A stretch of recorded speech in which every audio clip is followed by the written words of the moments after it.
जब भी इस दुनिया के सबसे बेहतरीन शख्सियतों की बात होगी तो जो सबसे पहला नाम आएगा वो मोहम्मद सल्लल्लाहु अलैहि वसल्लम का नाम आएगा। जब भी इस दुनिया के बेहतरीन लीडरों की बात होगी तो उसमें भी जो सबसे पहला नाम आएगा वो हज़रत मोहम्मद सल्लल्लाहु अलैहि वसल्लम का नाम आएगा। इस दुनिया के सबसे ईमानदार लोगों की जब बात होगी तो उसमें भी आप सल्लल्लाहु अलैहि वसल्लम का नाम सबसे ऊपर आएगा। इस दुनिया के सबसे बड़े सेलिब्रिटी की बात होगी तो यहाँ भी आप सल्लल्लाहु अलैहि वसल्लम का नाम सबसे ऊपर आएगा, क्योंकि हज़रत मोहम्मद सल्लल्लाहु अलैहि वसल्लम एकमात्र शख्सियत हैं कि दुनिया का हर इंसान उनको जानता है। यानी जितने भी कंट्रीज़ हैं, जितने भी लोग हैं, जितनी भी भाषाएं हैं, उनमें कोई ऐसा नहीं है जो ये कह दे कि मैं मोहम्मद सल्लल्लाहु अलैहि वसल्लम को नहीं जानता हूँ। यानी हर घर तक, हर दिल तक ये नाम पहुँचा है। जाहिर सी बात है, इतना बड़ा नाम है, इतने बड़े सेलिब्रिटी हैं आप सल्लल्लाहु अलैहि वसल्लम, तो कुछ आलोचक भी हैं, कुछ लोग कहानियाँ भी बना देते हैं कि नहीं, जो हज़रत मोहम्मद सल्लल्लाहु अलैहि वसल्लम पे जो कुरान मजीद नाजिल हुआ वो उन्होंने खुद से ही लिख दिया, कोई आसमानी किताब नहीं है। अलग अलग आलोचक है, अलग अलग बात करते हैं। तो आज बात करेंगे, आज तहकीक करेंगे मोहम्मद सल्लल्लाहु अलैहि वसल्लम की ईमानदारी का।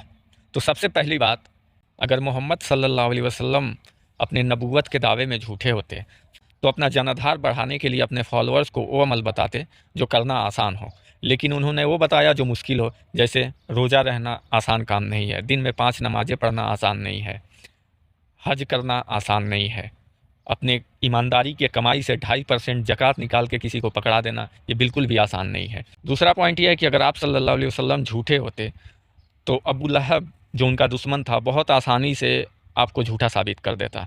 कुरान की एक सूरह नाजिल हुई, तब्बत यदा अबी लहबी।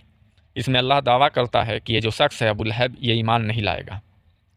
तो अबू लहब चाहता तो आप सल्लल्लाहु अलैहि वसल्लम को झुठलाने के लिए कह देता नहीं नहीं मैं तो ईमान लाऊंगा, लेकिन अबू लहब इतना भी नहीं कर सका, क्योंकि एक चीज़ अल्लाह की तरफ से आ चुका था और अल्लाह दिलों के हाल को जानता था। पॉइंट ये है कि आप सल्लल्लाहु अलैहि वसल्लम के एक लड़के थे जिनका नाम इब्राहिम था।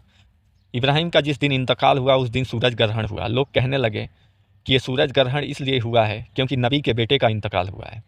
तो आप सल्लल्लाहु अलैहि वसल्लम चाहते तो अपना जनाधार बढ़ाने के लिए कह सकते थे कि हाँ ये इसीलिए हुआ है, लेकिन उन्होंने कहा कि सूरज और चाँद अल्लाह की निशानियाँ हैं, किसी के पैदा होने से और मरने से इसमें कोई ग्रहण नहीं होता है।